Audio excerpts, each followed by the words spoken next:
You're about to enter the world of strawberry ice and the ice cave. Let's go! The league rule was you're not really supposed Probably to take him out of that conversation. And He started from absolute scratch. I would draft Aziz Ojolari or any.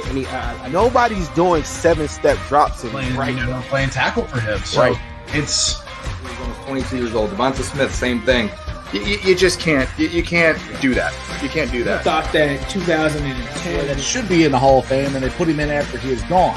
So that's why to fill the stadium. I remember you guys saying that. It's crazy. Still stands. I see that he's taken the non. But overall, that line wasn't better. No, They still. He's talking to the refs and saying, "Hey, I'm not going to get those calls." He's coming. He's coming, and he's being section 158 with me. So These guys have learned basically since they've been in the major leagues.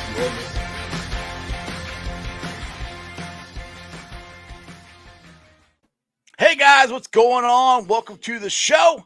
This is Sports with Strawberry Ice. I'm your host, the Iceman, Jeff Trenopole. And as always, I bring you sports from a West Side point of view right here in the great city of Cincinnati, Ohio, home of Jackpot Joey Burrow and the Cincinnati Bengals, who start their first training camp practice tomorrow. I'm fired up. I cannot wait. I hope you guys are too. Now, this show, if you found the show, hit that like and subscribe button. Smash that thumbs up. I'm up to 1,268 subscribers. That is awesome. You guys are kicking butt. I love it. Let's try to keep it rolling. Let's try to get to 2,000, 3,000, 10,000. Let's keep it rolling. And as always, exclusively in the YouTube or on the YouTube channel, we are doing super chats. So if you like to support what I'm doing, go to the YouTube channel. If you're watching on Facebook or Twitter or anything like that, go to the YouTube channel, subscribe. Tell your friends about me, and if you don't mind, give me a super chat. I would greatly appreciate it. Now, this show and every show is brought to you by T Properties. T Properties, quality housing for quality people. Check out their website at www.tpropertiesllc.com for all your rental property management needs and your rental needs. All right, guys, this has been a fun day. Earlier today, I recorded a interview, which I will be playing on later on the show, with the Athletics Paul Dehner Jr. We discussed the Bengals. We discussed Corey Dillon. We discussed the Ring of Honor. We discussed the offensive line. We discussed the Bengals luncheon yesterday, all kinds of stuff. So make sure you guys stick around till the second half of the show and watch that. But right now, we have the man, the myth, the legend. He's all suited up in his new outfit. Go check him out at his Twitter handle, at Bengals4. He's none other than the Orange Arrow. Arrow, what's going on, brother? What's up, guys? What's going on, everybody? I love the new suit, man. I love it. It looks good. Looks good. I like it a lot. Is that a little bit? Is it a little hot? Are you doing okay? It looks kind of tight. It is definitely a little warm, but if the Bangalorean can do it, I can. Absolutely. Now, this is the new outfit. You and Loki did a photo shoot, and dude, the photos looked awesome. They were very well done. Logie, not Loki. Oh, Loki. Sorry, my bad. Loki's the Marvel Universe guy. Yeah, I get him. Logie, my bad, Logie. I'm sorry, but go ahead and talk about the photo shoot and everything and how that went. Yeah, man, it was awesome. Logie, he did a great job, man. And we was going.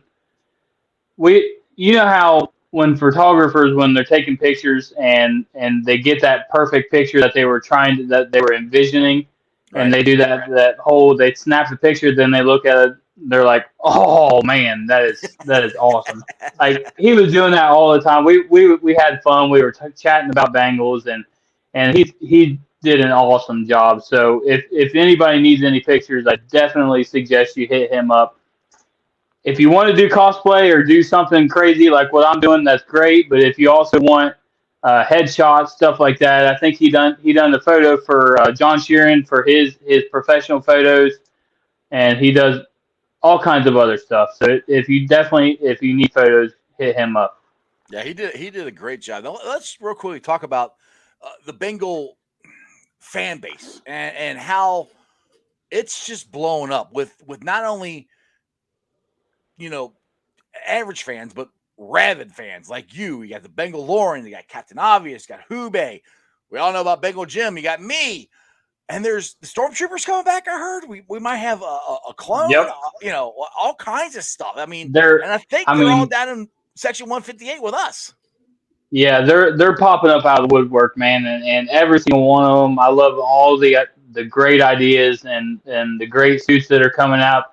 There's one guy that hit me up. He's going to become the Orange Flash. That's coming out to tie in with me, the DC universe. Yes. So you got the Star Wars guys, you got some Marvel guys out there, and you got the DC guys like me, like the Orange Flash. We're ready to rock and roll. I can't wait. This season's going to be absolutely fantastic. Absolutely. I can't wait. And I had Matt Ritchie on the show yesterday talk about the different things that they're doing for the Bengals. I mean, we all know about the back together again this Saturday. The Bengals first practice open to the public. I'm planning on being there. Like I've said in yesterday's show, my son's wedding shower is that same night at my house. So I'm going to try like crazy to get there. If I can get there, I'm only going to be there for like an hour. Then I got to hurry up and come back to the west side. But I'm pretty sure you're going to be there. And I don't know if you're going to be suited up or not, but I'm sure everybody will be able to recognize you, whatever you're wearing. Oh, yeah, absolutely. I will 100% be there. Not quite sure about the time. The wife has a vendor event. She does a thing. She's a vendor. She does paparazzi jewelry. But, yeah, she has a vendor event that day. So we're she's going to leave that early so we can get up there, me, her, and the kids, go out there, have some fun. I am going to be suited up in some way, shape, or form. I probably won't be wearing the full suit because it's supposed to be in the 90s, and I've got the fan on full blast right now, and it is hot. So yeah, I'll definitely be in my suit in some way, shape, or form. But yeah, if you guys want to take pictures, say, hey, idiot in the orange costume, I want to get your picture. I will be more than happy to get my picture with you. Just shout out, yo, Arrow! Hey, Arrow, come here! I'm sure they'll be able to find you. But let's get into the Bengals here. I think. Well, actually, I get 1 second. Sorry, I hate to cut you off. I gotta ask you. I know this is a Bengals-centric podcast for today, but the Javier Baez thing, man. I got to bring it up because it peed me off. I was angry about it, and I'm like, you know what? I know we're talking Bengals today, but I got to ask the Iceman about it. Well, I'll put it to you this way. Armin Garrett had it coming, but you knew nothing was going to happen with Major League Baseball. They weren't going to do anything about it because last time Javi Baez started something with Garrett, he's the one that started it. Who's the one that got suspended? Garrett. This time he's talking smack to him, and it just goes to show that the Reds and Cincinnati is not high up on Major League Baseball's list of teams that they want to support or boast about. The Cubs, the Chicago. Hey, Javi Baez. I do respect Javi Baez. I think he's a really good shortstop. But that's just a punk move. I mean, it's just, you got him. Cool. Go celebrate with teammates. Shut up. Walk off the field. But you're like, oh, yep. One pitch. Well, all it took was one pitch. All right. Well, the other times he struck your ass out, it took 3 pitches. So, And the worst part about it was his teammate was even like, come on, man, get on with it. Right. And he kept going and kept going and kept going. It's just like, dude, just I'll put it this way. Well, and I know you watch my show a lot. And the thing that irritates me more is if we had a bullpen that could strike him out and shut him up would be better. But we don't have that. Yep. And we're not getting that. It looks like with the trade deadline coming up and going to be passing here soon, I don't think the Reds are going to do anything. Yep. So, yeah, Javi Baez, he's going to get traded. Hopefully he'll get traded to the American League and we won't have to see him anymore. Would be fine with me. Absolutely. Got a couple people saying Crip Caper says holy cheesecake Batman. It's the orange Arrow's new look. Somebody said something on here. about Iron Man. I wanted to find where was that at.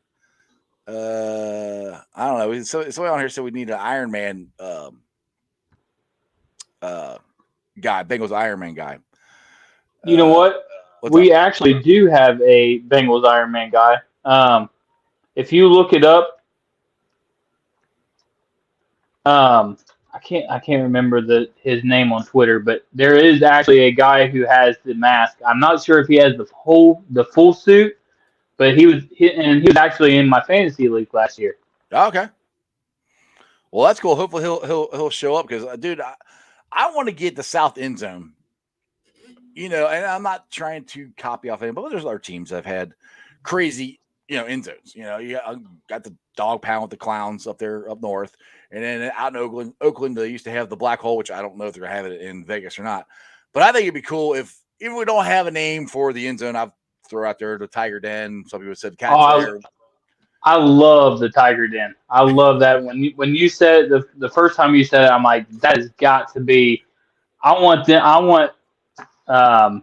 Elizabeth Blackburn to acknowledge the Tiger Den and to talk about it because that is awesome. I don't think Elizabeth Blackburn knows who I am yet, so I'm not that big. But either way, we're going to have a lot of crazies down there, and it's going to be so much fun. And I really do think that when they have fans like you dressed up, like the Bengalorean, like Captain Obvious, I'm missing some other guys, but when they have these guys on there and all in the same spot, the camera's going to find you, and they're going to find us, and it's not necessarily finding you; it's finding Bengal fans and how crazy we are and how much we love this team. And one thing I want to say too, and last time we were on the show, I think it was when I had the big super fan show with you and Bengalorean and Hube and Captain, Cap said, and I think it's a great idea, especially for the first game of the season, to try to head in to the stadium at least an hour early, just to show the Bengal players how much we miss them, how much we are excited to see them. And guys like you, I think you guys should be in there early because they're going to be like, oh, dude, you see that guy? Oh, man, look at that guy. Holy crap, look at that guy. Just see you guys walk around. I think it's going to fire them up. Absolutely. And like you said, when we all talked, Cap had a great point. 11 o'clock when the gates open up, I want there to be a line of people just waiting to rush in there and to cheer all the guys on. And I will try my best to be at the front of that line. 11 o'clock when the gates open up, when they start letting fans in, I'll be there cheering the guys on, letting them know, hey, we're back, we're ready to rock and roll, and we're ready to get this party started. Absolutely. Now, this would be an interesting outfit. William House says, I'm thinking about an orange and black strawberry outfit. I see. I love it. Hey, William, I'll go for it, man. If you want to dress up as an orange and black strawberry, go for it. You have my permission. I'll be rocking my Bengals gear, my Jackpot Joey stuff. So yeah, and hopefully I'll get a strawberry. I got a strawberry ice shirt back here. I'm working on getting the strawberry ice orange shirt so I can wear it to the game. But that's what I'll be rocking. But yeah, man, if you want to do a orange and black strawberry, go for it. Because like Arrow's already hot in his. Just heads up, it's big and fat. So you might. Hey, you get a strawberry costume. Maybe you can fill it with ice cubes or something. You'll be all right. Have an air conditioner in it or something. Exactly. All right, let's get to the Bengals here, and there was some roster moves today. Well, first off, let's get to the first one, which was earlier today, which none of us have any idea who this guy is, other than he might be related to News 5's George Vogel. But Gunnar Vogel was signed today as a free agent. He's a tackle, and he played college at Northwestern, as you can see. And I like the move because of the position he plays, because of Akeem Adeniji, who is injured now and gone for the season. And we have one veteran tackle in Fred Johnson. Deontay Smith, I think he's going to be our future right tackle, but he's a rookie. I would like some more veteran guys in there. I'm not really sure if Vogel is the one I was actually, thinking about, but depth is depth, and I'll take any depth we can get in the offensive line. Yeah. Yep. And that's one heck of a name too. Gunnar Vogel. He just sounds like a guy that that needs to be out there. You know what I mean? Yeah, exactly. And the good thing is, and Bengals are getting healthy. Let's just start with there first before we get to the new ones today. But first of all, we have Jackpot Joey Burrow has been cleared to play. And exactly, dude. My thoughts exactly. When I heard that, I'm like, yes, I knew it. I told you. That's what I'm talking about. Because dude, when Jeremy D is on the show with me all last year, throughout the whole summer, he's always like, well, I don't know if he's going to be back. I mean, he really might not be back till November. I'm like, dude, I said he's coming back game one. I did not think he'd be ready. I mean, it wasn't really surprising because we saw him at OTA. So we knew he was pretty freaking close. I mean, the last day of OTAs, he's rolling out, throwing the ball off one leg. So, I mean, we knew he's looking pretty good. It's not really a complete shock. But does that change the narrative of the national media going, well, you know what all these Bengals fans have been talking about? Maybe they're right. Maybe the Bengals are going to be really good this year. Oh, absolutely, man. And I definitely think we're going to surprise a lot of people. And like Mike Brown said, our offensive line is going to surprise a lot of people. I know everybody's like, well, I'm worried about the offensive line. You know, they didn't really do enough. But looking at these guys they have now, they have a right tackle in Riley Reef, who's been a solid starter for the Vikings. And you've got Jonah Williams, who, when healthy, has played like a quality left tackle. Absolutely. Mm-hmm. And Jackson Carman and I keep wanting to say Carman Jackson because it rolls off the tongue. But Jackson Carman. Jackson Carman, and then Quentin Spain, Xavier Suafilo, guys like that. We have a quality line, and I definitely think, like he said, we're definitely going to turn some heads. Yeah, exactly, and we'll get this later on when I play my interview with Paul Dehner Jr. He had some thoughts on the offensive line too, but I was talking about this yesterday with Anthony Gazenza on the Orange and Black Insider podcast. But I like what they did with the offensive line this year. If you compare what they did with the offensive line last year, which was nothing. I mean, they going into last year's, they did nothing. It was the same offensive line that we had the year before, basically. And the backups, as we all seen, you know, as injuries happened and just trying to move guys in and out and see if we get anybody to play, weren't that good. I think we have upgraded at every position. I mean, last year, Trey Hopkins and General, we knew that those two were going to be good. We weren't sure about Surfeit, which we didn't really get to see him until the second half of the season. He got hurt in the Chargers game. Quentin Spain came in, and I'm a big Quentin Spain fan. I really like what I saw from him last year because the first game he got signed on Friday and he played Sunday, and I was against Tennessee Titans, and he played good. I mean, he didn't play great. He didn't play great in any of the games, but I mean, for God's sake, he got moved He played tackle for the Bengals last year. I mean, he's a guard. He played tackle. And I don't think he ever played tackle in the NFL, as far as I know, in his career. He did okay at it. But the point is, I really do think he is going to be a mauler at guard for us. I'm not saying Pro Bowl or anything like that, but I really do think there's a good chance that he can be a very adequate guard. And then Jonah Williams, and I know everybody's like, oh, he's injury prone. Last year, if we were in a playoff run, he would have came back. Same thing with Mixon. Both of them would have played through that. They weren't major injuries. It was more of the fact that season's over, we'll just go rest and get ready. Riley Reef, I think he is going to be a very big get for the Bengals.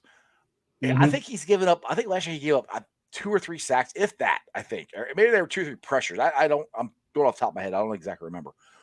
I think he is going to be a bigger force than people think. Now, I'm not saying the Bengals are going to have a juggernaut, awesome offensive line.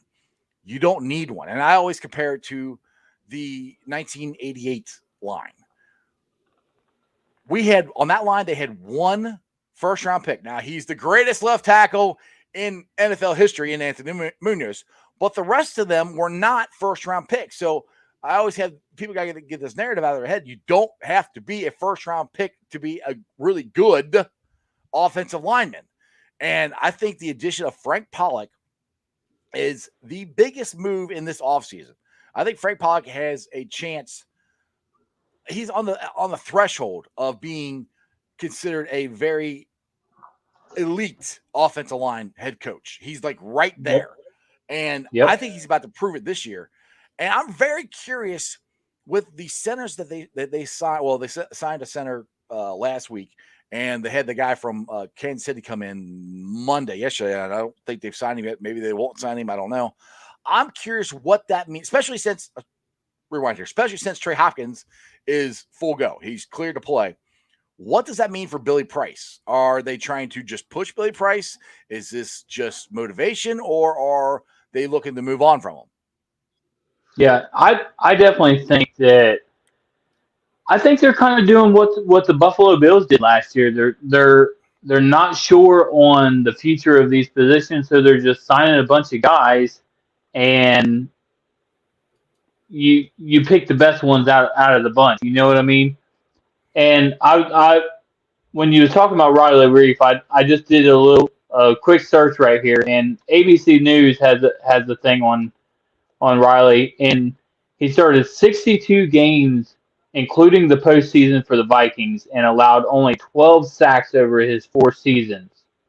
So I definitely think that he is going to be a huge upgrade for the Bengals in our offensive line. Absolutely. And the other thing I always like to point out too is everybody remembers after Jackpot Joe Burrow got injured last year, and the Bengals run game actually started to click. And people were like, why didn't we do that at the beginning of the year? 3 guys up front changed it. They got Spain, Sir Philly came back, and they already had Hopkins. So those 3 were at the front of our offensive line. And they played, I think, pretty much the last 3 games was those 3 at the 2 guards and the center. And that made a huge difference in the continuity of the offensive line. And the other thing too, and then I'm going to what Paul Dehner Jr. said in the interview that I'm going to have later on, the offense got better. Joe Burrow got better. And in the first 3 games, it wasn't that great. You know, he got sacked a lot and everything. Yes, he was going to probably set the record for being sacked, but he was getting better at getting rid of the ball faster. And another point that Paul brought up, which again, you have to watch the interview, and I think it's a great point. If Joe Burrow doesn't get hurt, and I've said this before, the Bengals probably win 6 or 7 games that year. I think the second half of that season was very, very winnable for the Bengals with a healthy Joe Burrow. Yeah, I think they win a lot more than that. I mean, you talk about what was all the games? Dallas, Giants. I think they definitely win that game. Washington. Dallas. They were literally winning that game before he got injured. You got the Giants. They would have won that game. And then of course the 2 games that they did win. But yeah, you're talking 5 games right there that they had a chance to win if they would have had Joe Burrow. Now, this is the point that Paul Dehner Jr. brought up, and I think I never thought about this because this is why people have a hard time saying the Bengals can win 10 games because it's hard. You know, a lot of teams don't go from 4 wins to 10 games or 10 wins in the season. I mean, the Bengals did, and from 87 to 88, so it has happened, but it doesn't normally happen. You usually have a progression. You know, let's just go when Carson Palmer, you know. Marvin Lewis's first 2 years were 8-8. Carson Palmer's first year, they went 8-8. Then they went 10-6 in 2005. The progression didn't happen the second year because Burrow got hurt. But if you look at Burrow's in there, I think the progression would have happened, and that's would have changed the national narrative of, you know, the Bengals have a shot at doing this, and they don't know if Burrow coming back healthy is going to make that big of a difference. I say it's going to make a big difference. That's why I really do believe the Bengals are going to go 11-6, and that's what I've had in my. I've put this out there a lot on my schedule this year. I mean, the Kansas City one, I know I've gotten banged on for that one. That's probably wrong, but either way, I think the Bengals have a great shot of going. I said 10-6, 11-6, 10-5 or 11-6. I think they have a great shot of having 10 or 11 wins this year, and if you do that, you're in the playoffs, man. And one thing, did you hear? I don't know when Chad Johnson did this. But I saw this on Twitter. Or actually, I think Zim tweeted out or it was on Facebook or something. I don't remember what it was. Chad Johnson said that if the Bengals don't win the AFC North, he's going to give up McDonald's. He is calling it, dude. I mean, this is 03 all over again, man. He and Chad we trust. You know what I mean? And going back to what you were saying,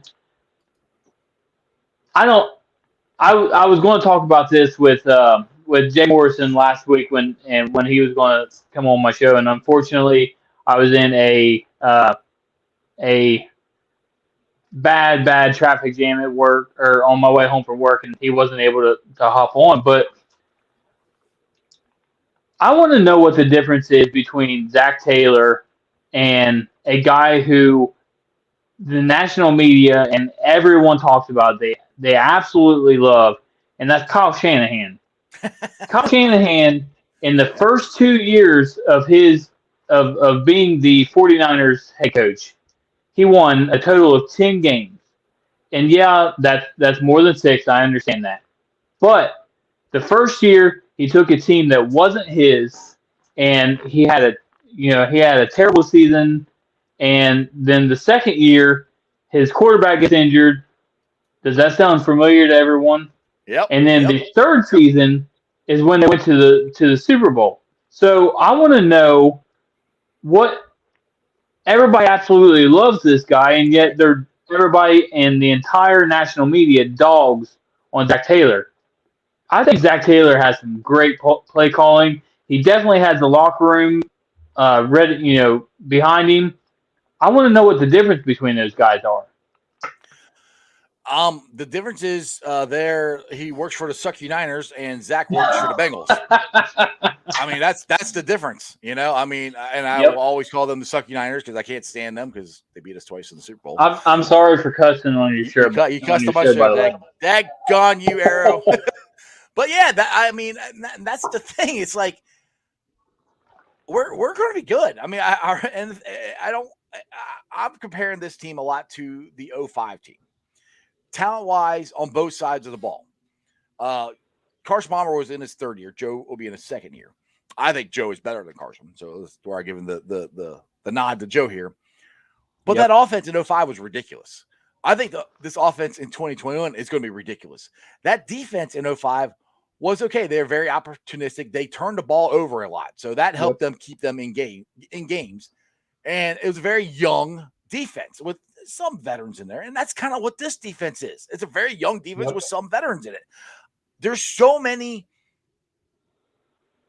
things you can compare the 05 team to this team, where 05 was a really, really fun year, and that's what I think we're going to have this year. So I think it should be the national narrative. They're just scared. They just can't give the Bengals credit. That's plain and simple. You just can't give us credit. You got to give Good Morning Football credit, though. These guys are absolutely – Kay Adams absolutely loves Joe Burrow and loves what we got going on, and so does Nate Burleson and all them guys. So you got to give those guys credit at least. Yeah, they've been giving us lots of love on there. Now, people, John Wick and Rabbit want to know, are you drinking some whiskey there? What you got going on? Yeah, I got a little something. It's celebratory. This is the first show that I was actually on live with was your show, and this is I had to make it the first show that I done the reveal of my suit on. So this is a celebratory whiskey. I got a little Mitchell's bourbon going on. So yeah. Well, shoot, well, no, I already got some beer. I'm not a whiskey. I got Bud Light in the fridge over there, but I can't get it right now. But I got some water. You got a beer assistant? Yeah, no, beer assistant. I got a 17-year-old daughter. She's ignoring me right now. So, but hey, I got water. But cheers to you. Cheers to your the new suit. Cheers to a season, brother. This is gonna be a lot of fun. I cannot wait to enjoy the season. And the funny thing is, my father and my brother-in-law are going at it on there because my father just said that the Bengals are going to beat the Buccaneers, and my brother-in-law RJ is like, not going to happen, Jerry. So, which is kind of funny. Which is kind. I gotta talk about this, and this is Mrs. Ice's idea. It's not mine. She wants to come on here, and we're going to have a house divided show the week, probably that Friday. before the Bengals and Buccaneers play in their preseason game. So it's going to be very, very interesting. So Mrs. Ice is actually making her debut on the Strawberry Ice Show. Oh yeah, and I want to know. I want to know what Mrs. Ice thinks. You know, she's got Giovanni Bernard now. So I want to know what Mrs. Ice has to think about all that. Well, trust me, I think Giovanni Bernard is going to blow up in Tampa. Myself, I think Tom Brady's going to use him, and he's going to do great down there. But yeah, it's going to be a very interesting show. So make sure you guys tune in for that, because she doesn't get in front of the camera. She's not a camera hog like me. So it'll be very, very, very interesting to see what kind of show it's going to be, because I know she'll be down here talking smack. So we'll see. All right, let's see here. Royal Frush Terry, I missed your comment here. Iceman, you were right when you said this team has 05-06 vibes. I agree. Yeah, and it's kind of the same thing. I mean, Marvin Lewis, when he was the Bengals head coach first coming up, people weren't sure if he was going to be a good coach or not. I mean, yes, he's second year, back-to-back years, 8-8. That's better than what Zach has done. But he also was a guy who got passed over multiple times for head coaching jobs before the Bengals hired him. So I think the noise is louder against Zach Taylor than it ever was against Marvin. And I agree with that. I don't completely understand. But again, if Joe Burrow does not get hurt, I think that completely changes the season. But I always look at it this way too, Arrow. It's a blessing in disguise, because if Joe doesn't go down, we don't get Uno. And I think Jamar Chase is going to be so much fun to watch him and Joey Burrow destroy the NFL this year. Absolutely. And I don't know if you guys saw my tweet or not, but I definitely the NFL is sliding him already in the offensive rookie of the year campaign. They're already pushing the narrative. I mean, they got all these guys, and they don't even mention Jamar Chase, who is back with his quarterback that he had an absolutely outstanding season in college football with. So I'm definitely a big Jamar Chase fan. They're not even giving T. Higgins, because I think Bengals UK retweeted this. I can't remember if Pro Football Focus or was some NFL one, but Bengals UK retweeted this, and they were saying I don't even know the guy's name. The wide receiver for the Dallas Cowboys will be the most successful sophomore wide receiver in the NFL this year. I'm like, CeeDee Lamb. Really? What's that? Was it CeeDee Lamb?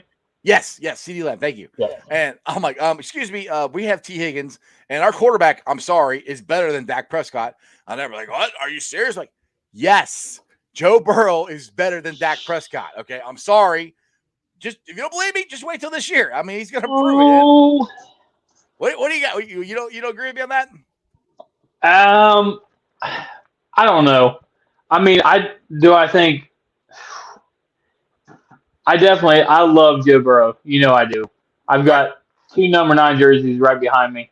But Dak Prescott was on a incredible pace last year, and especially fantasy wise, he was about to, bust this league out of the water.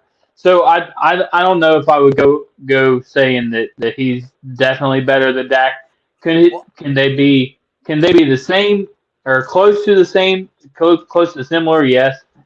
And it goes back to, do I like Zach Taylor more than Mike McCarthy? Right. I got to say I do, honestly. That's kind of, I don't know. That one I'm kind of curious about. But let me get to this. We'll go to the Dak Prescott versus Joe Burrow comparison. Now, I'll put it to you this way. Dak Prescott has the ball in his hand at the end of the game, and he has to make a throw to win it. You want him with the ball in your hand at the end of the game, or you want Joe Burrow? Joe Burrow, and I'll put it out there. Very first game last year against the Chargers, makes a throw to A.J. Green in the corner of the end zone to win the game.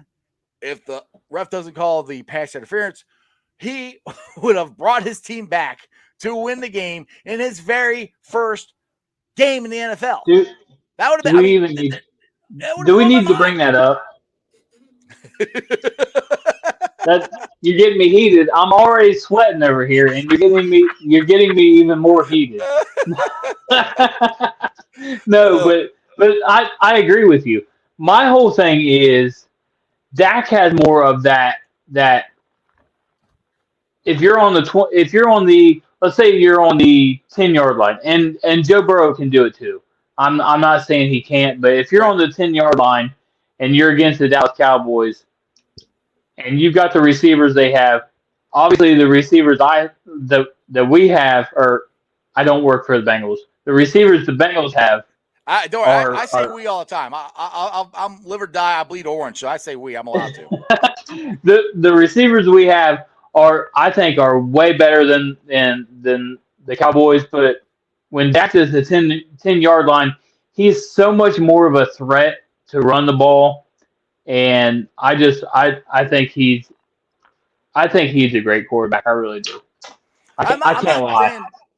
I'm not saying that Dak is not a good quarterback. I mean, and like I said, I look at everything through orange sunglasses, but there's a lot of times where Dak Prescott has had the ball in his hand and hasn't won. So, Joe Burrow is, I know he's only played a half a year in football, but he played at LSU. And I'm sorry, the way the college football playoffs are now, if you're playing in that's going to get you ready, I think, as ready as you can get to play in an NFL playoff game and not ready for the Super Bowl, because that's probably the biggest event in this country for sure. Maybe the biggest event in the world, but it's going to get you as close to ready as you can. Now, let me get up here. Terry had an interesting thing. Terry always comments on the show. He's an awesome viewer. AFC North Talk podcast is ranking the division coaches and GMs as we speak. So, Terry, where are they ranking the Bengals at? So I'm curious. That's our guy.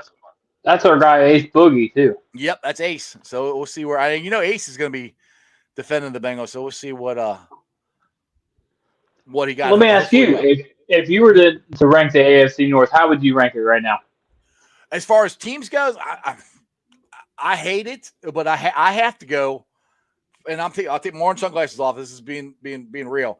You have to go with the Ratbirds and the Clowns, and then the Bengals for me. I mean, the Steelers are at the bottom. I think just talent-wise, you have to go with that because the Clowns and the Ratbirds both made the playoffs. I know the Squealers made it last year too, but I do not think the Squealers – I think they've just lost too much. I think they lost too much. I think Ben Roethlisberger is getting older, but I never bet against Tomlinson. I think he's a really good coach. Yeah, but as far as pure talent goes and veterans, they have us on that. But – as veteran talent, I think our talents offensively is as good or better than the Clowns and the Ratbirds. Now, defensively, that's a different thing, and that's where an offensive line, that's a different thing. So that's where you have to rank them higher than us. We have to be real about this sometimes. We can't always just Yeah, and that's what I was going to say too.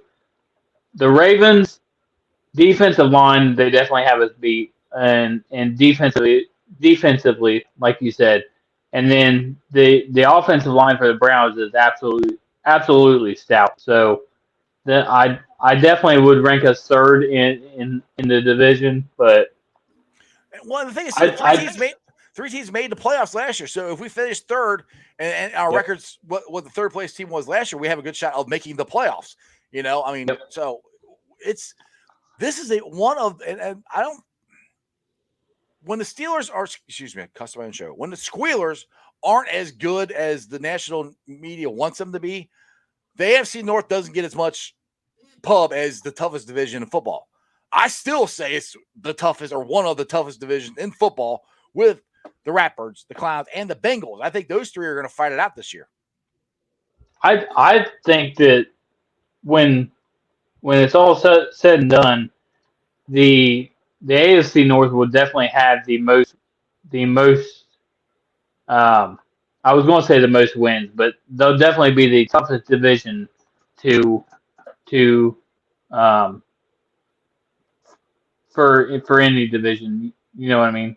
Yeah. I think they'll be definitely one of the toughest divisions in football. Now, Royal Flush Terry has a question for you, Arrow. He says, Orange Arrow, I need a bold prediction for the Bengals season. What do you got? Hold on 1 second. I gotta go open the door up for my wife. My charger or my phone's about to die, so I gotta No, you're unlock good. the door so You're my good. You're wife can good. get it. That's cool. I'll Give get me my somebody's. charger. No, you're good. I'll get somebody's comments in here. All right, Marvin, you're saying Burrow hands down. Crown, I just hope Joe is as good as Dak. I think he's gonna be better, and it's not just me saying this. Crown, Ken Anderson, future Hall of Famer, newest member of our inaugural class of the Bengals Ring of Honor, he said that he thinks Joe Burrow is going to be the best quarterback in Bengals franchise history. And you're talking about two of them, Ken Anderson and Boomer Esiason, who have taken the Bengals to Super Bowls. So, yeah, if Ken Anderson thinks Joe Burrow is going to be the best quarterback in Bengals franchise history, I think he's going to be better than Dak. And there's nothing against Dak Prescott. It's just he is not a quarterback that I think that wins you games. He puts up good numbers, but look at his weapons he's got with him. He's got everything around him. Take him, put Dak on the Bengals last year with that offensive line and with everything they had with AJ Green not being AJ Green. Do you think Dak puts up the same numbers in the short period of time that Joe Burrow did? I personally don't. And that's one thing I was going to say too is Dak Prescott definitely has been aided by the offensive line that he's had throughout his career. But going back to the bold prediction thing, yeah. I said that I thought that Joe Burrow was going to, or not Joe Burrow, but Joe Mixon was going to have 1,000 yards rushing, 1,000 yards receiving. I said that in one of my first shows I was talking about, and I started digging in because I was getting a lot of kickback from it, and there's a lot of people that was like, I don't know with all the weapons we have, but I started looking and actually projected his season out, and maybe that was a little too hot take-ish because I started, like I said, I started statting things out, and last year he was at 3.6 yards per carry. That is definitely going up this year with our improved offensive line, and I could see him getting 10 or 1,000, 1,100, 1,200 yards rushing, and getting 500, 600, 700 yards receiving. So my bold prediction for Joe Mixon will be this year he will get 2,000 yards from scrimmage and end up being the AFC leading running back. I won't say a leading rusher because Derrick Henry, it's hard to take that away from him, but total yards from scrimmage, I would give that to Joe Mixon. So there's a bold prediction for you. Yeah, I agree with you on that. The total yards from scrimmage, I think Mixon's going to have his best year as far as that goes because like Brian Callahan said, and he said this, he didn't back off from him, but he was talking on the Locked On Bengals podcast with Jake Lisco and James Rapine earlier. I think it was yesterday or Friday. I can't remember.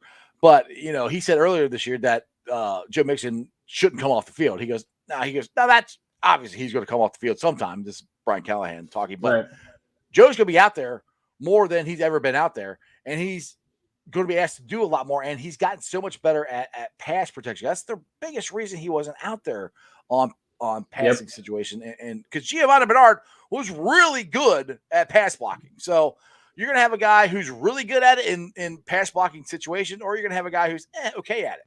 I really have the guy who's really good at it. Now we have to have Mixon out there, but that opens up more opportunity for him. And I've watched a lot of the Bengals highlights. This past weekend, I watched highlights of all the games that Joe Burrow played because I really was depressed to watch the ones. I didn't watch Washington. I couldn't watch that one. But I watched all the ones I could. But I forgot how many times Mixon caught the ball. I mean, we always think of him just as a running back. He's got some pretty good hands. He is better at that than people give him credit. Now, like I said, the thing is for him, he's got to improve his pass blocking or pass protection. And that's where, according to Brian Callahan and everybody else, he's gotten better and better each year. And this is the year for him to break out. And it was NFL Network. They listed their top 5 running backs. Joe Mixon wasn't in the top 5, which, that's understandable. I mean, I'm not bagging on him, but I think by the end of the season, he's definitely going to be considered one of the top 5 running backs in football this year. Yep. All right, let's see here. All right, Chris, this is what I want to get to. Chris Hopkins said, do you remember what Burrow said last year? He doesn't want to squeak into the playoffs. He wants the top spot. And that's right there. That's Joe Burrow in essence. That's Joe Burrow. He and I've said this about it. He's not just cocky. He's a cocky confidence. It's more confidence. It's more, and Anthony Cosenza said this yesterday, where they were Steve says here, baby Aaron. But I really do think Joe Burrow, his confidence is very, very similar to Aaron Rodgers. He doesn't. Aaron Rodgers doesn't talk. I mean, he doesn't go out there and boast about it. I know we just had a whole summer about if he's going to come back or not, which I always thought he was going to. But it's not I'm not trying to bang on Baker Mayfield, but when Baker Mayfield was first a rookie, he was talk. He was always talking. Mm-hmm. And Aaron Rodgers, when he gets asked a question, he'll answer it, and he'll answer it confidently, but it doesn't come across cocky. And that's the way Joe Burrow does. And I think the way they carry themselves and just the chip on Burrow's shoulder, and you got to find something that makes you want to prove everybody wrong. And there's always a goal for Joe Burrow. It's always this, always the next thing. That's what championship guys do. And Joe Burrow wants to win the AFC North. He wants to win the Super Bowl. He wants to win everything. And it's going to be a lot of fun. Yeah, absolutely. And, when I'm out there shooting archery competitions, it's not cockiness, it's confidence. Right. When I'm out there and I hit the bullseye every single time, it's because I know I can do that. You know what I mean? Well, and that's what you want. I mean, you want the guy goes, I think I'm better than you. That's what you want. Okay, let's see here. Roy F. York says, I believe the Bengals offensive line is better than the Ratbirds or the Clowns. So all 4 games are winnable. That's a bold take. Yeah, I don't know how to. I would like to believe you, and I'm not saying they're not, but we'll find out, and they have the chance to prove you right or prove you wrong. But absolutely, the Browns offensive line and the Rapper or Clowns offensive line and the Rappers, they're pretty good. So, that would be. And the thing is, they don't have to. That's the other thing too. We have to keep reiterating. I don't think the Bengals offensive line has to be great. They just have to be good. We'll take average right now.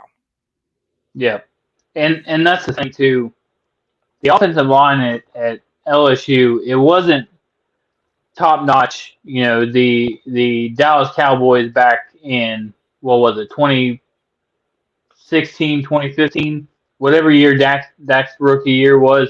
Yeah, they had a great it wasn't line. that level, but Burrow was he had the 3 seconds he needed. He had the 4 seconds that he needed for his receivers to get open. So if we can have competent and O-line play and give Burrow the time he needs, he will absolutely shred the league up. And that's another hot take that I have. I think Joe Burrow can have 5,000 yards passing this year. Absolutely, especially with the extra game. And I have to clarify. Mm-hmm. He said the offense. Roy said the offense, not the offensive line. My fault. I read that wrong. Okay, you're saying the offense? Yes, I completely agree with you on that. I think our offense is talent wise, and that's the only thing we can base this on right now is talent wise is better than the Clowns or the Rappers. So yes, Roy, I do absolutely agree with you on that. Now you have to go out and you have to prove it, but they're going to. It's going to be a lot of fun. All right, let's get to Jared's comment here. Need to be realistic with expectations for the Bengals. They have the key pieces in place. They need to upgrade the O-line, tight end position, but good things is the wide receiver, running back, QB in place. Now, I'll talk about this. And this is one thing, and this is one thing I was surprised. I was surprised how much Malik Wright agreed with me. And I've been on here banging the drum for Thaddeus Moss, saying that I think he's going to be a diamond in the rough for us. I think he's going to be a very big upgrade. I also think CJ Uzomah is a lot better tight end than people give him credit. Because if you guys remember, it's a very short sample, like 2-3 games, him and Joe Burrow. Go back and watch the tape. CJ Uzomah was getting a lot of passes, a lot of yards for Joe Burrow. Yep. So I think our tight ends, it's better than people think it's going to be. I really, really do. And again, I think our offensive line is better than what people think it's going to be. I think Jonah Williams, and I think you said this earlier in the broadcast here, Jonah Williams is going to have a hell of a year. Trey Hopkins, I think, is going to have a hell of a year. Spain, I think, is going to have a hell of a year. Jackson Carman, not sure. We'll find out, I hope. But the good thing is if he struggles, we have Serafia right behind him, who's a very adequate guard, and you got Riley Reef. So I really do think our offensive line is going to, I do agree with Mike Brown. I do think our offensive line is going to surprise some people. They thought last year our offensive line was better than it was. I never did. I never thought our offensive line was going to be that good last year.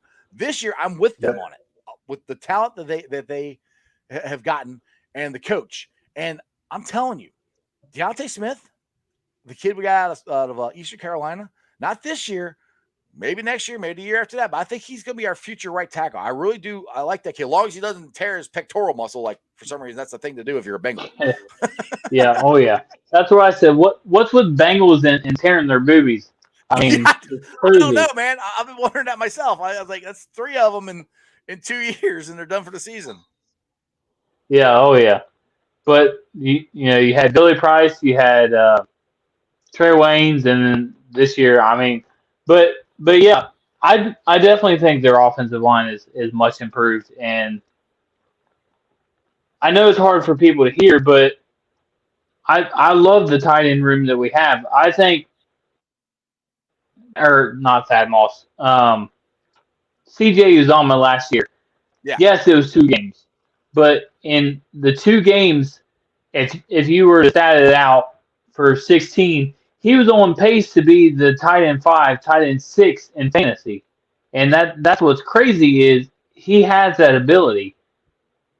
Exactly. 5, 6, 700 yards, that's all you need from a tight end. You don't, when you have the receivers that we have, you don't need that elite tight end like a Travis Kelce, like a Darren Waller, like a George Kittle, guys like that, because you look at those teams. Travis Kelce, who you have? You have Tyreek Hill. Who else? And then Darren Waller. Who else do you have? Right. And then George Kittle. Travis Kelce, you got Deebo Samuel. I say Travis Kelce, halftime, which I love him. He's a University of Cincinnati Bearcat. I love him. Shout out to him. He halftime lines up as wide receiver. I mean, he doesn't line up tight end a lot. I mean, he does a lot, but not a ton. He lines up a wide receiver a lot. And something I said on the New Stripes podcast last night was Travis Kelce in fantasy. If you were to take his stats from week 8 to week 16 last year or week 17 last year, he still would have finished as the tight end 2 in fantasy. And that's because there's no one else for them to cover besides Tyreek Hill and Travis Kelce. Mm-hmm. And that's the only 2 players that Patrick Mahomes really has to throw to. Exactly. Crypt Keeper has a question here for you. He says, Orange Arrow, can you knock the knock-off arrow already in the target? Okay, so. Please explain to me. What he's talking about is the Robin Hood shot. So when you're getting ready to draw, and you fire off the arrow, you hit the target, and then you draw again, and you fire another arrow off, and you split the first arrow that you've had. Unfortunately, I have not been able to do that yet. I have tried my hardest.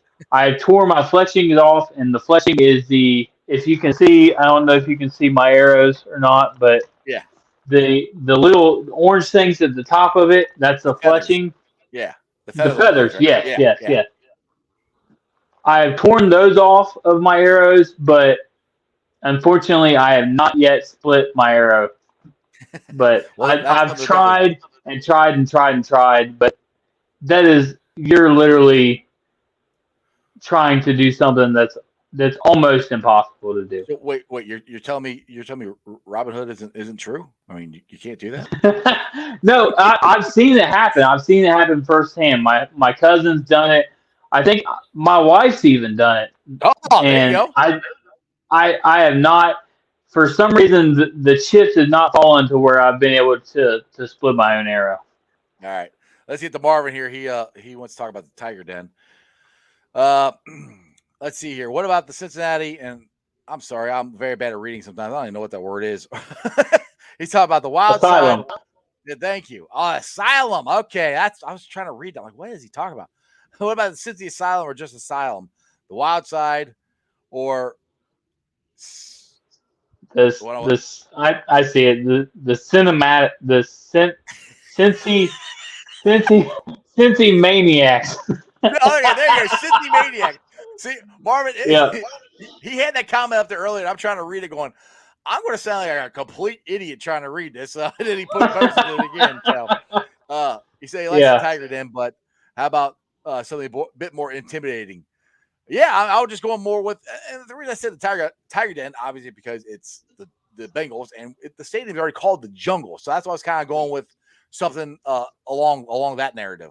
But those are cool too. And I mean, the thing is, whoever is in the front row of section 158, if you guys want to get a banner and stick it over the wall, that's how you start naming a section. Hey, you start doing that. Bengals captain, I know you're watching right now. Bengals captain, I know you got that front seat. Put a big old banner up, say the Bengals Tiger Den, and we'll get this ball rolling. Exactly. That sounds good. Yeah, I gotta get Cap back on the show again here before the season gets going here. All right, Mac Crenshaw. I think you're new to the show. Welcome. The facts that we've had real OTAs and mini camps this year, I think will make a huge difference. I can't agree with that more. I mean, because look at what Joe Burrow did last year. Look what this offense did last year, and we really didn't have much of an offseason. They had training camp, sort of. Yeah, but it was nothing. And now I think they said like 10 guys in the Bengals have not been vaccinated, so they are at they could go and have normal meetings, no masks, they could be in the rooms and everything. So it's going to be as normal as it can be right now. That's another big thing. So how excited are you for? And the Bengals media is the media team is absolutely going to blow this up, but all the video and everything that they're about to unleash on Bengals Nation. Oh, I on can't wait. Nation. Well, did you see the video they tweeted out yesterday of Jamar Chase making that one-handed catch from Joe Burrow? Oh yeah, I made it into a TikTok. Yes, you did. That's right. Yeah, exactly. I forgot. There's so many things going on Twitter and TikTok and Facebook. I forget who does what, but yeah, you did make that. That was awesome. Now and speaking of which, yeah, go ahead. Speaking of which, go on Bengals TikTok right now because they've got Chris Evans absolutely dancing his butt off and just having an awesome time on there. I'll have to check that out when I get off. Now let's get to your fantasy league here. And for people who don't know, you're doing the Orange Arrow Fantasy League. This is the second year of it, and the proceeds, or some of the proceeds, go to the Joe Burrow Hunger Relief Foundation. Tell people where they can join, how much it is, all that stuff. Yeah. So all of the proceeds. So what it is your entry into the league is you can either go to my GoFundMe and donate there. It's a minimum $25 donation to get in the league, or you can go to the Joe Burrow Hunger Relief Foundation, and I've got the link on my Twitter as well for that. Donate the minimum $25 donation, and that gets your entry into the league. And there are a ton of people. I've got 21 people in the league right now, and we're splitting this up into 12 teams. So I need at least 24 people. We've got guys like I know the guys from Jackpot Joey they're going to be in the league. LSG Cincy, they're going to be in the league. Iceman, I know you're going to be in there. There, my wife, me, Anthony Kazinza, he said he was going to be in the league. Jay Morrison, the Same Old Stripes podcast is going to be in there. Logie, the guy that done my pictures, he'll be in the league. There's all kinds of people that are donating to this and being in the league. But all of this goes to the Joe Burrow Hunger Relief Foundation. And that's what it's for. That's what it's all about. So that's what I wanted to do. I wanted something to help his foundation out, help his charity out, and make it fun for Bengals fans. And I've got a Cincy prize pack lined up for the winner. LSG Cincy said they would donate a shirt. I'm going to buy a shirt from the Jackpot Joey, the Matt from that Matty crew. Myers. Yep. Matty Myers. Yep. And I think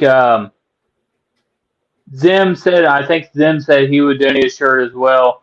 So we've got an awesome prize for the champion of the league, and I've got a $20 raffle that I'm doing right now. You got a 1 in 36 chance of winning a Joe Burrow autographed football, and all the proceeds to that goes to the winner of the champion 2. I'm going to buy like jerseys, all kinds of stuff for the champion of the league as well. So all the money raised from that raffle will go straight to the Orange Era Fantasy League as well. Awesome, man. Awesome, man. I'll donate this shirt, this Jackpot Joey shirt here, right here, to it. So you can give this away too. As far as the this is one of the original ones. It's gray. Absolutely, I love it. So I will get that out to you, and you can donate that to the winner as well. Which it's just gonna come back to my house because I plan on winning. Just kidding. Now, are you talked about this on the Orange and Black Insider podcast about possibly doing a fantasy live draft either on your channel or at a brew house or a B-Dubs or something like that? Have you gotten any more information on that, if you're going to be able to do that or not? Yeah, so I haven't yet. I'm hoping to. I need to be a little more organized with this. I need to contact somebody, whether it's what's the name? The Holy Grail, or B-Dubs or somebody like that, and see if I can host something like that. I really want to do it. I want to do a live show during the draft on my fantasy show, and we'll get the ball rolling on that. I'll post something about it here within the next week or so. That sounds awesome, man. We'll keep me in mind, and when you get the information out, let me know, and I will definitely talk about it on my show. But you've been on for an hour. I appreciate you coming on. I still got to do the interview I had with Paul Dehner Jr. earlier today. So if you guys are still watching, make sure you stick around for that. But tell everybody where they follow you at and everything. Absolutely. What are you guys waiting on me for? Paul Dehner is the man. So I will hurry up and get out of here for y'all. Follow me on Twitter at the Bengal 4. You can follow me on TikTok. I'm at the Bengal 4 on there as well. If you want to see a bunch of dad videos and a bunch of random nonsense I'm posting, and you can follow me on YouTube. I'm the Orange Era Fantasy Show. I'm doing a fantasy podcast as well.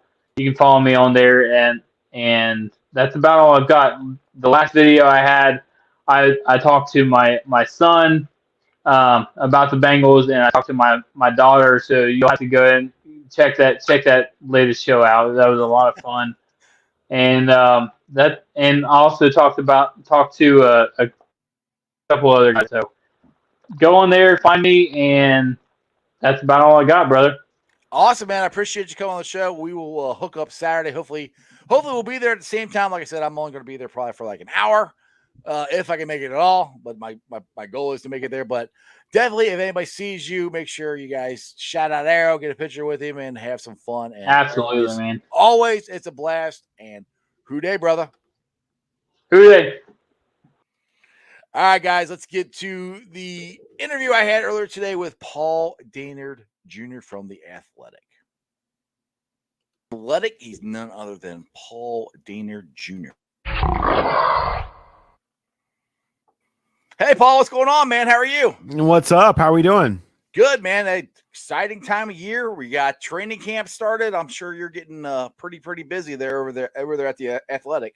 It is. Is that a Jason Maxiell jersey? That is a Jason Maxiell jersey, along with with Oscar Robinson. Well, yeah, the big O. Gotta have respect for that. I love Maxiell getting the love as one of the two jerseys there on the back wall. It's impressive. Absolutely. I love Max. Max is one of my favorite players of all time. So that's why he's got to be hung up on the Ring of Honor of the. I was going to say this is quite a show you've got going on behind you. This is impressive. Is that a 90 pennant with signatures all over it? Yep. That's the last time the Reds won the World Series. I was 15.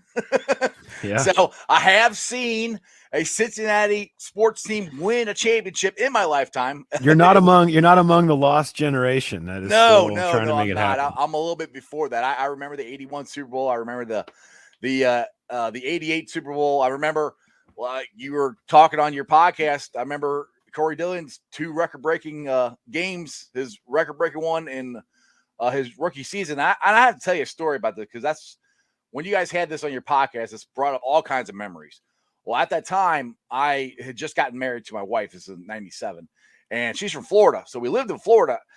The internet wasn't that big. You didn't have shows like this on the internet. It was really hard to find out what was going on with the Bengals. And Thursday night football wasn't a thing. It was every once in a while. They have a Thursday night football game. Well, I didn't know the Bengals were even on. So we're out to dinner or something like that. I don't remember where we're at, but we were coming home. So I clicked on the TV. I'm like, whoa, hey, the Bengals are on. Whoa, they're winning. Holy crap, they're kicking ass. Like, this is awesome. Yes. So I love that you guys brought that up. And I went back and watched that game again. That was awesome. Yeah, it was something else. It was one of those where we have a list of a number of games that we have kind of maybe wanted to do. And we're considering for that. And we were going to do a poll and kind of have everybody tell us, look, yeah, we want this one or that one. And then when I looked at it, I was like, no, I want to do that. I like some of these other ones, but I just really want to do that one. So I'm not going to leave it to anybody to tell me that I'm not going to. So we did that one. And I just, Corey Dillon, it's interesting how he's kind of become a little bit forgotten for what he did. I don't think he gets enough of the respect that he deserves for what he did on some really, bad teams without any passing game. And so, or quarterback or offensive line or anything else. and that it's the 90s. When people think of them, they think of what? They think of Klingler and Achille and the Blake time. But this time in the middle really gets forgotten. And that run by Boomer was arguably, I would say, actually the best they were maybe during the entire decade. And when he just walks away to go to the Monday Night Football booth, you talk about storylines that are unprecedented and interesting. It was a lot of fun to talk about it. We had to break it up into 2 parts because myself, Mo Egger, Jeff Hobson, and Jay Morris, there were just so many interesting things to dive into that we broke it up into 2 because it was just a lot of fun to talk about that era, not just that game. Yeah, absolutely. And the funny thing is I actually went back and I even watched the 2000 game where he broke the single game rushing record. And that game is unbelievable. I think the Bengals completed 4 passes. I think that's all it was because Achille Smith started that game. He went out with a concussion.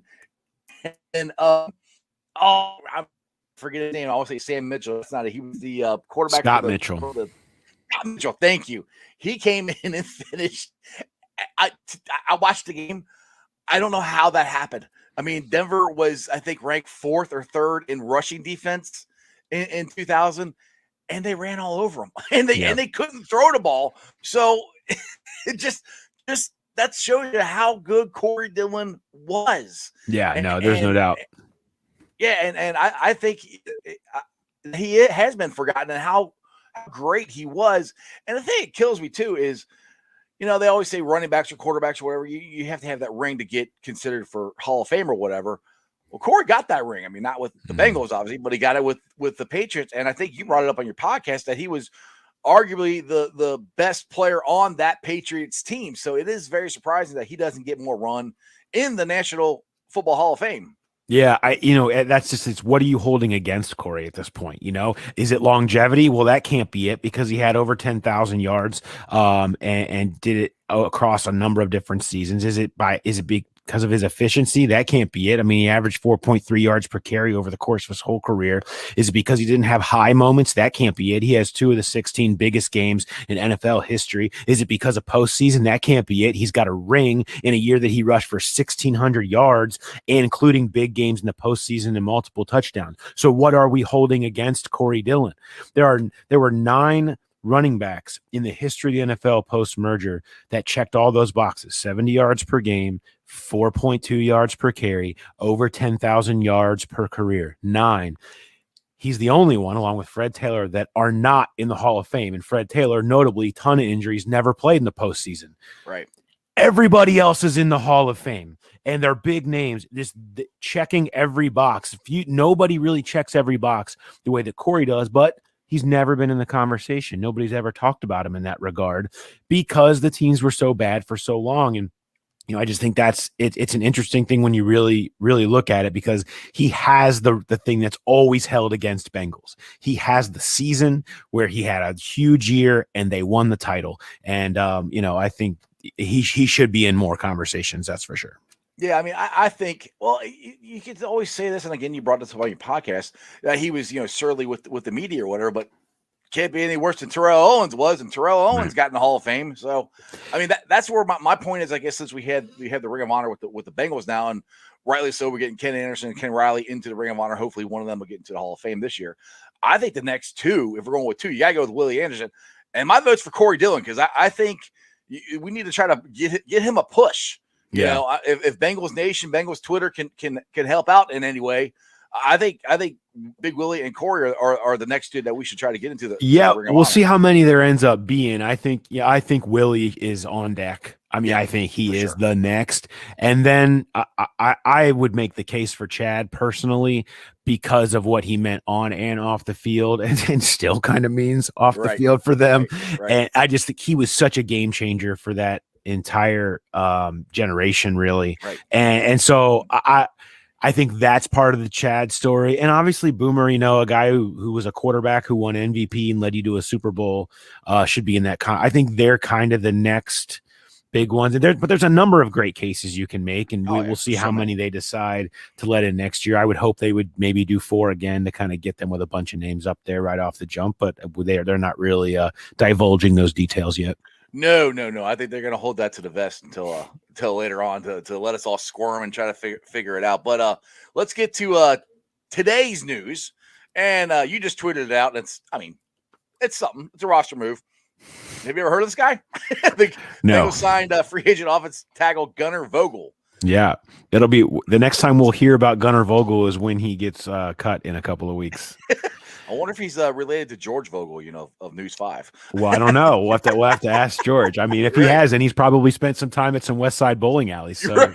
Exactly.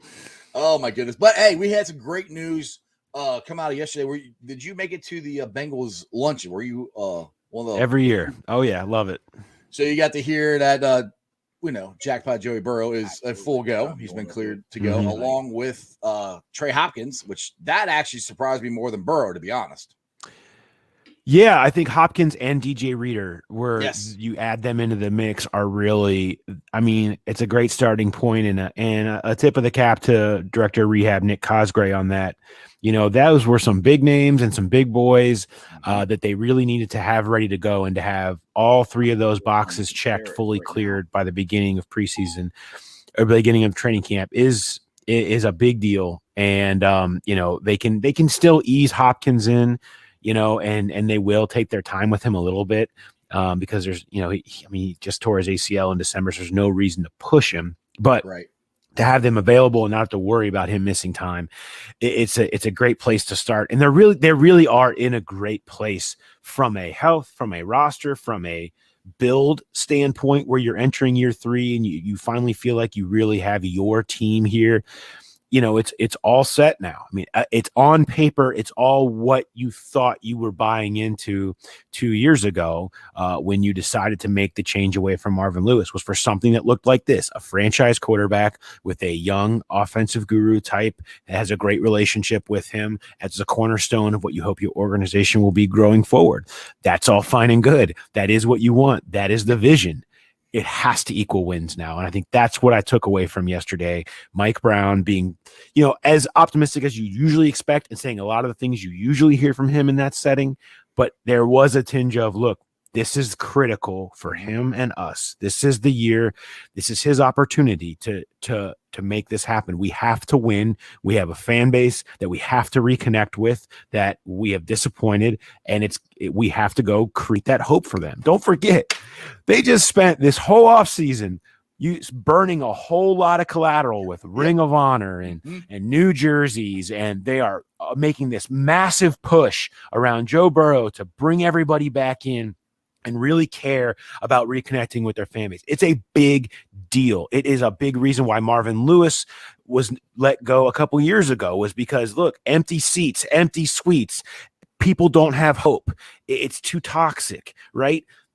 That is a part of the formula for Mike. Right. And so if you can't go out there and build the proof on the field, then what, right? This is now, it is set up now.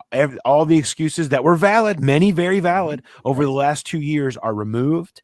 It's time to go win. And I think that was sort of the message from yesterday that stood out to me.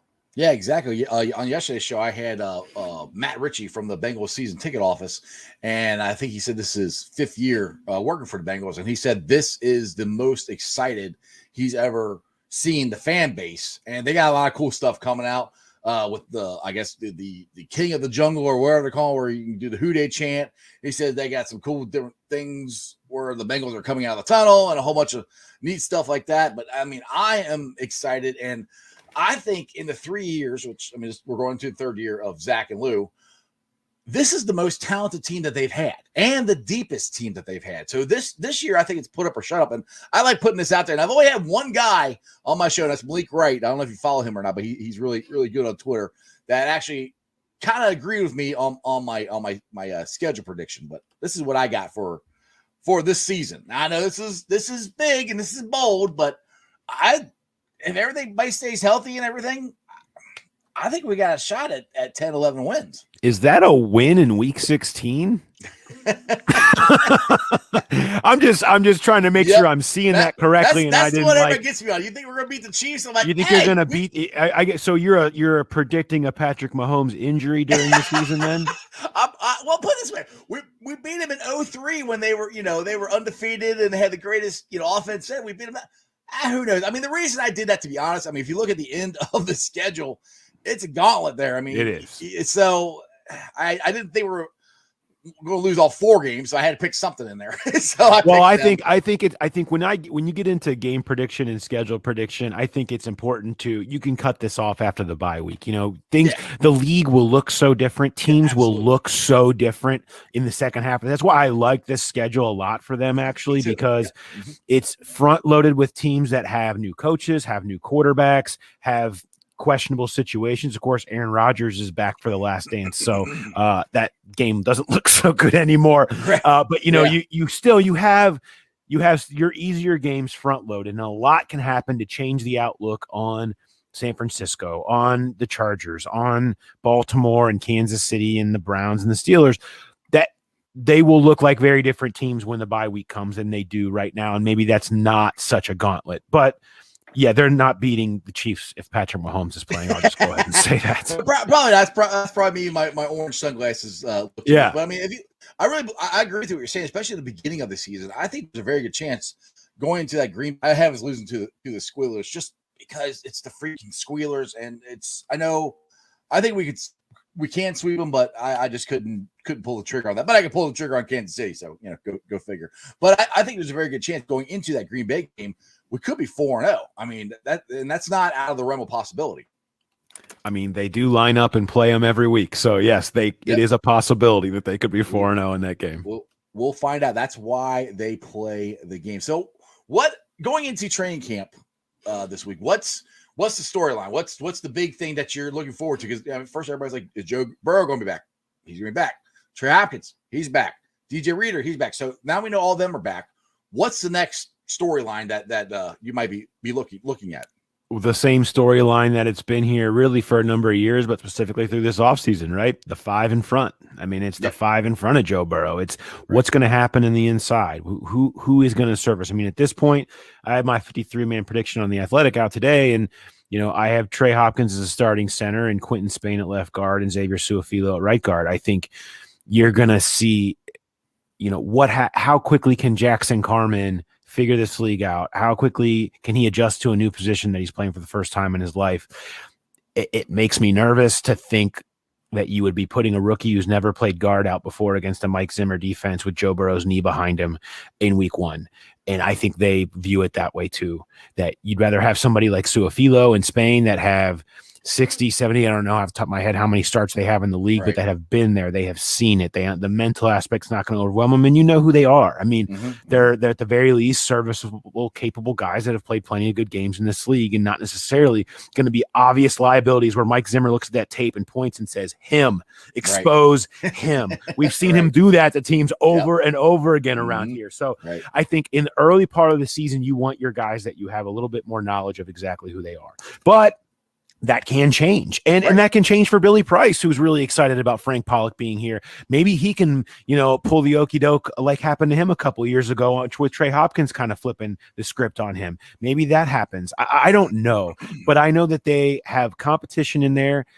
I wrote a story about Michael Jordan this past offseason about I found his approach to what happened last season and in Washington to be really eye-opening and make him a really interesting guy here too. I think he took that to heart, and I think he proved it with actions. He told Joe Burrow, look, I'm not going to say anything else. I'm only going to prove to you with actions, how I'm going to be better, and has spent his whole offseason doing it, rebuilding his body, rebuilding his focus, spending time with Willie Anderson, working out and working on his techniques and really being dedicated to being better.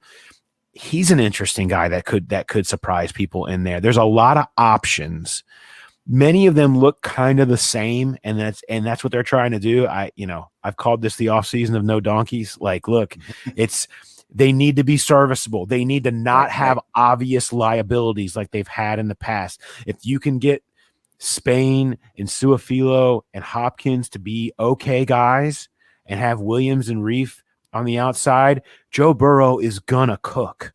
Have too many weapons where if it's not a liability up front, if they're just okay up front, they will put up points. Burrow will roast people, and it will be a lot of fun to watch. There's just no guarantees there, but what happens there in camp to figure out that 5, to me, is the most interesting part of this game.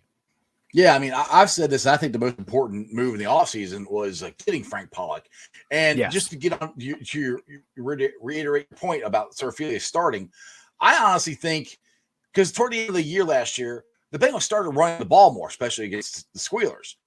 Well, what changed? Well, what changed is we had Spain and we had Su'a-Filo at guard and Hopkins at center. Those 3 up front were playing. I know PFF and all of them didn't grade them very high because of all the other games they had before that. That started to work. So I could totally see your point there. Or putting Su'a-Filo in for at least the first game, maybe a game, and let the rookie sit back and watch. But I'm a big Quentin Spain fan. I was really impressed with him last year. He came in the Titans game. He got signed that week. He played that same week and actually showed up on Friday. Yeah. I mean, he actually played tackle. I mean, he didn't do great at tackle, but he played tackle last year for the Bengals. So I mean, he has shown the ability to work and to be a serviceable lineman. And it's a 1-year prove deal. So he's playing for his money. And anytime you get that kind of motivation in a player, that's a good thing. So I really do think we're gonna have a really good year out of Spain. I'm not saying Pro Bowl or anything like that. And agreeing with what you're saying, offensive line doesn't have to be great. We got jackpot Joey Burrow. He's going to, as long as all 5 of them are doing the same thing at the same time, what they're supposed to be doing, that's way better than what we had last year. And again, I like it. We have depth. Even the guys that they're bringing in, which Vogel they brought in, whatever. At least it's bodies. It's competition. You know, last year it was just like, you know, this is our 5 and that's it. They didn't really do anything else. This year, I think they're doing more to try to solidify that, and especially with the guys behind them, because you know somebody's going to get injured. I mean, hopefully not, but that always happens. That's where I worry. I mean, I worry about the depth. I worry about the depth. But if something were to happen to Reef or Williams, you know, you're back in the Fred Johnson ball game and things like that, and we've seen how that has gone. And you know, but like I said, at guard, there is depth because they have 4 guys that I think you can make a decent case for coming in and playing at that serviceable level, and 2 centers. You know, I mean, you're not killed if somebody gets hurt inside because all those guys are probably kind of about the same, and at least you have a lot of them.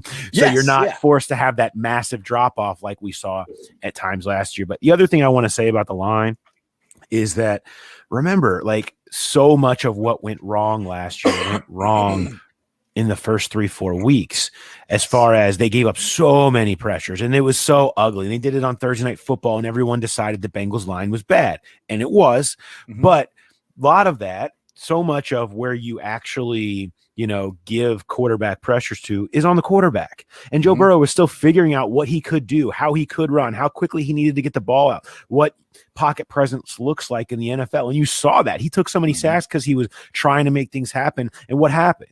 The next month, when he learned how quickly he needs to get the ball out, and they actually set the offense up to quickly get it out of his hand more often, they were second in the league in points per drive. Their pressures came way down, and they were moving the ball on everybody pretty much they went up against for the most part. The first game against Baltimore, the first game against Pittsburgh, he was learning how to play against those defenses because they're different too.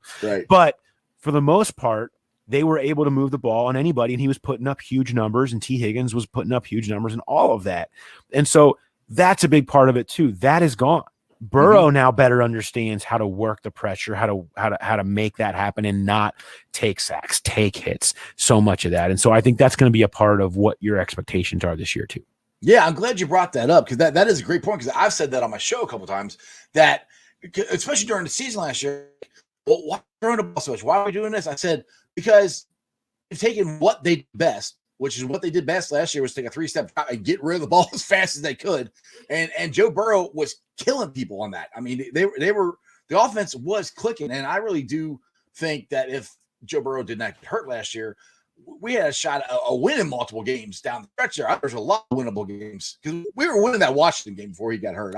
I've said that a couple times. You know, I think there's many sad elements to what happened in Washington last year, but I think the other one is that everything was sort of built. This whole rebuild was built on that being the point in time where they were going to finally start winning the games and making people believe and starting to see it turn around. And then you take away Burrow and you lose that. You know, those were winnable games. Washington, the Giants, Dallas, you know, and they do win against Houston and Pittsburgh even without Burrow. I mean, how many of those are they winning with Burrow? More. And then you see what it's supposed to look like, and it feels like more of a natural step in this process. We're okay. 2-14, they're awful. They get Burrow in, they get better as the year goes along, and they win 6 games or whatever. And you go 2-6, then 10 feels like a natural step, right? This year. So we missed that step. Now, will that not matter when they show up this year? Will they be still at that step? I don't know. You think they will, and maybe they will, but I think that's the thing that we're missing, and which makes them a much harder team to predict this year.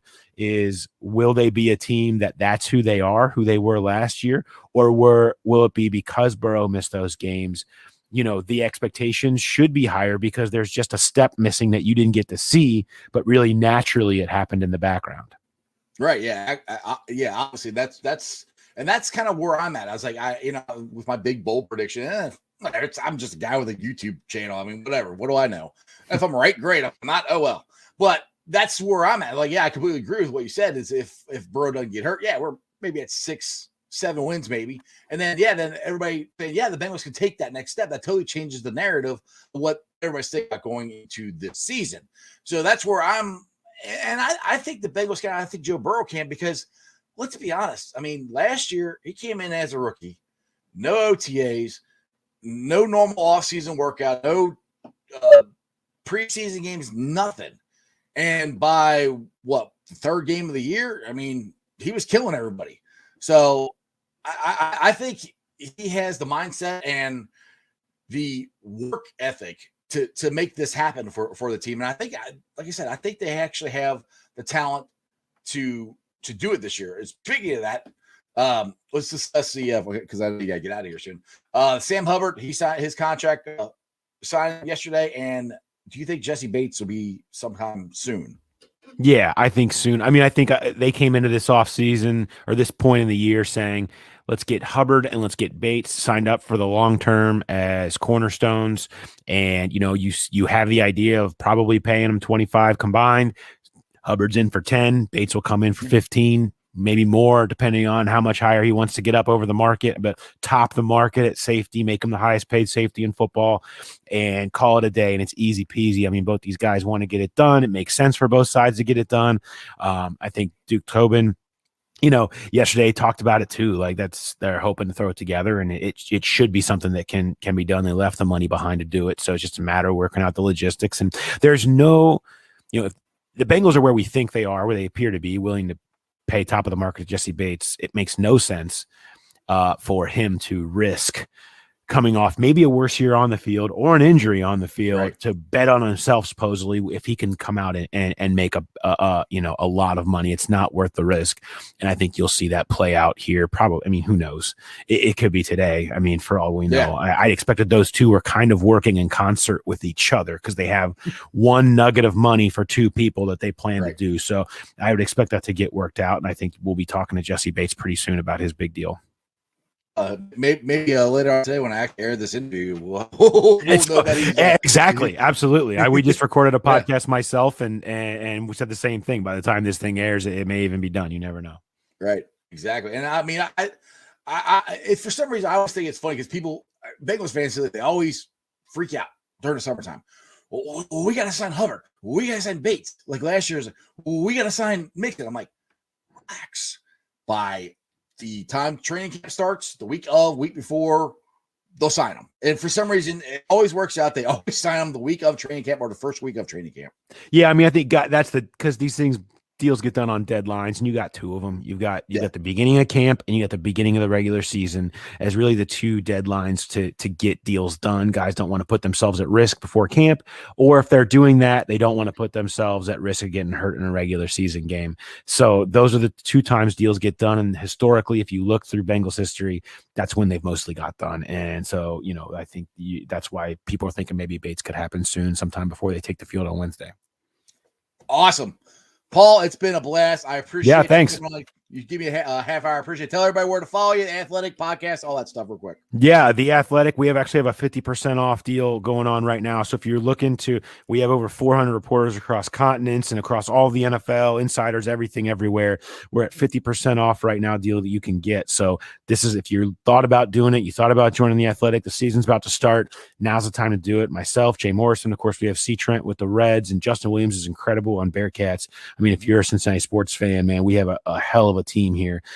So I highly recommend it. And now's the time. Just go click on any story that you see that we've written, click on the link, and you'll get a chance to subscribe right there for the 50% off deal. Of course, I'm on Twitter at Paul Dehner Jr. And often on Sundays, you can find me at Westside Brewing. If you want to really want to track me down, drinking some comments. I knew I liked you for a reason. Yeah. Westside boy. We got to stick together. So shout out Westwood, man. Westwood on the come. I love it. Yeah. Yeah. Oh, dude.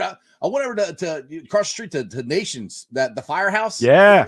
That's a good place to eat, man. That's cool. Love Nation. I used to go to the one in Pendleton all the time, and I'm so pumped to see that they put one down there in Westwood because I'm over there all the time. I have family that lives over in that area, so when we're over there, I always try to do the double up, maybe stop at Westside and over to Nation.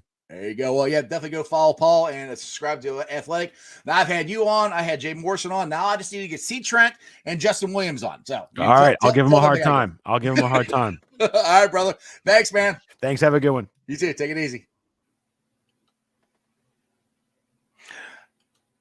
All right, guys. I hope you enjoyed that. That was an interview I did earlier today with Paul Dehner Jr. I know this has been a really long show, so let me roll on out of here. And if you guys have been hanging out for an hour and a half watching this, I appreciate you guys. Let's get to the Facebook groups that let me live stream.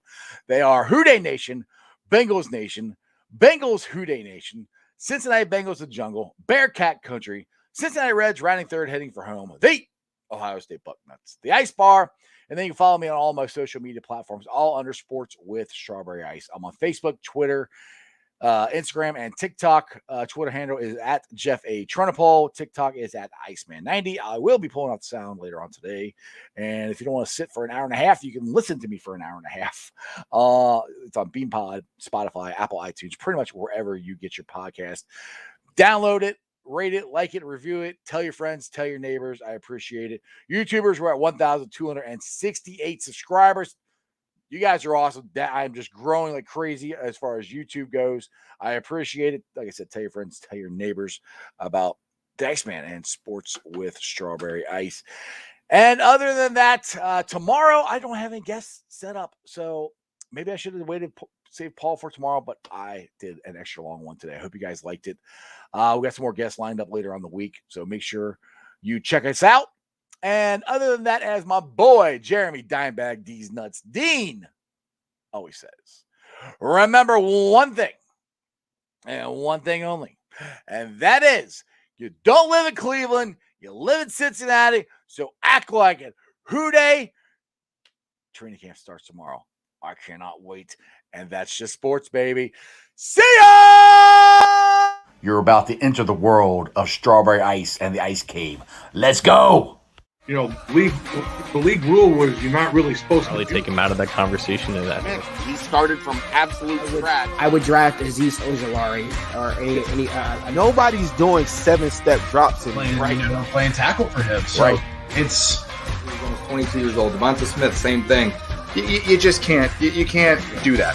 You can't do I that. thought that 2010 that should be in the Hall of Fame, and they put him in after he is gone. So that's why to fill the stadium.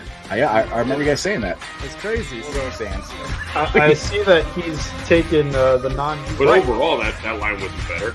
no, They still. He's talking to the refs and saying, "Hey, I'm not going to get those calls." he's coming. He's coming, and he's being section 158 with me. So These guys have learned basically since they've been in the major leagues.